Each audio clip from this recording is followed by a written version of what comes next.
ముంబైని భారీ వర్షాలు ముంచెత్తాయి. ఎడతెరిపి లేకుండా కురిసిన వానలతో జనజీవనం స్తంభించింది. కుర్లా ప్రాంతంలో భారీ వర్షానికి చెట్టు కూలి మీద పట్టడంతో ఓ వ్యక్తి ప్రాణాలు కోల్పోయాడు. ఇలాంటి మరో ఘటనలో కారు ధ్వంసమైంది. మరోవైపు ఛత్తీస్గఢ్, హర్యానా, ఉత్తరాఖండ్లోనూ భారీ వర్షాలు కురిశాయి. ముంబైలో భారీ వర్షాలు బీభత్సం సృష్టించాయి. ఏకధాటిగా కురిసిన వర్షానికి అంధేరీ సబ్వే నీట మునిగింది. దీంతో ఆ మార్గంలో వాహనాల రాకపోకలను నిలిపివేశారు. కుర్లా ప్రాంతంలో భారీ వర్షానికి చెట్టుకూలి మీద పడడంతో ఓ వ్యక్తి ప్రాణాలు కోల్పోయాడు. ఇలాంటి ఘటన జరగడం వారం రోజుల్లో ఇది రెండోసారి.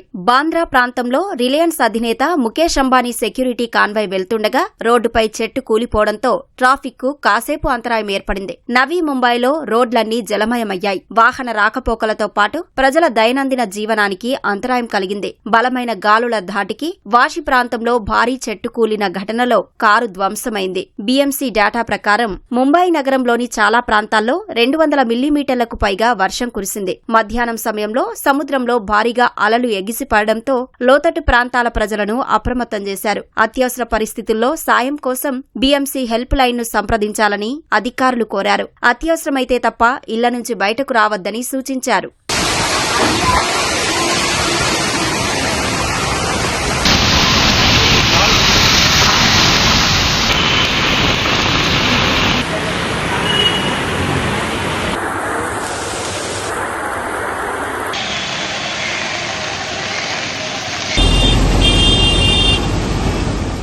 ఛత్రపతి శివాజీ మహారాజ్ అంతర్జాతీయ విమానాశ్రయంలో గంటసేపు రన్వే కార్యకలాపాలను పూర్తిగా నిలిపివేయాల్సి వచ్చింది. ఉదయం 10 గంటల ప్రాంతంలో గంటకు 42 నాట్స్ వేగంతో వీచిన బలమైన గాలులు, వర్షం కారణంగా విమానాల రాకపోకలను తాత్కాలికంగా నిలిపివేశారు. ప్రయాణికులు, విమానాలు, గ్రౌండ్ సిబ్బంది భద్రతను దృష్టిలో ఉంచుకొని తాత్కాలికంగా రన్వే కార్యకలాపాలను నిలిపివేసినట్లు ముంబై ఇంటర్నేషనల్ ఎయిర్పోర్ట్ లిమిటెడ్ ప్రకటించింది. ప్రతికూల వాతావరణం కారణంగా 4 ఇండిగో విమాన సర్వీసులు రద్దయ్యాయి. ముంబైకి రావాల్సిన 13 విమానాలను సమీపంలోని ఇతర విమానాశ్రయాలకు మళ్లించారు. ఛత్తీస్గఢ్ రాజధాని రాయ్పూర్లో రాత్రివేళ కురిసిన భారీ వర్షానికి లోతట్టు ప్రాంతాలు జలమయమయ్యాయి. రోడ్లు, చెరువులను తలపించాయి. చాలా చోట్ల మోకాళ్ల లోతు వరకు వరద నీరు చేరింది. కొన్ని చోట్ల ఇళ్లలోకి వర్షపు నీరు భారీగా చేరడంతో ప్రజలు తీవ్ర ఇబ్బందులు పడ్డారు. ఇళ్లలోని వస్తువులు నీట మునిగి పాడైపోయాయి. అర్ధరాత్రి దాటిన తర్వాత ఇళ్లలోకి నీరు రావడంతో బాధితులు రాత్రంతా జాగారం చేశారు.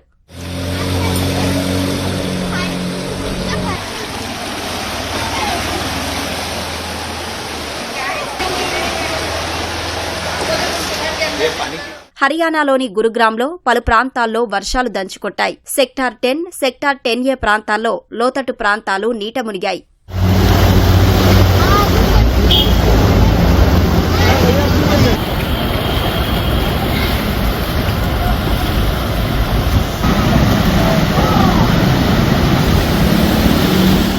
ఉత్తరాఖండ్ రాజధాని దెహ్రాదూన్తో పాటు ఆ రాష్ట్రంలోని పలు ప్రాంతాల్లో వర్షాలు దంచుకొట్టాయి. రాబోయే కొన్ని రోజుల పాటు దెహ్రాదూన్, నైనితాల్, బాగేశ్వర్, పౌరి తదితర జిల్లాల్లో భారీ నుంచి అతి భారీ వర్షాలు కురిసే అవకాశముందని వాతావరణ శాఖ ఆరెంజ్ అలర్ట్ జారీ చేసింది. ఉరుములు, మెరుపులతో కూడిన వర్షాలు కురుస్తాయని హెచ్చరించింది.